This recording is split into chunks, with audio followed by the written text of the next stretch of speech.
Krimi I rrugës po rritet nëpër masa të frikshme e tashmë jonë më në orët e mbrëmjes das nëpër rrugica e larg syrit të policisë. Një ndër zonat më të preferuara të mbipopulluara të Tiranës, liçeni artificial, është kthyer në shenjestrin e radhës të grabitësve.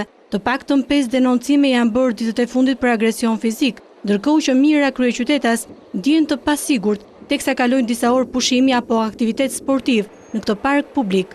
Po tash edhe shumë e sigurt nuk mund të flasësh se shumë gjëra po bëhen, po është fakti se unë mbas ditëve nuk dal.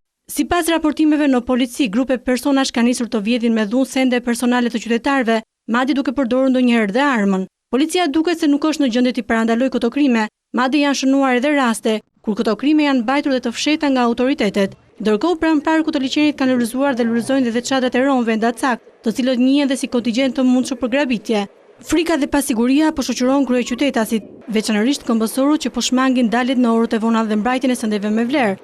Vetëm pak kohë më parë, një grua humbi jetën në afërsi të fushës së aviacionit pasi u tentua t'i grabitej varëse që kishte në qafë.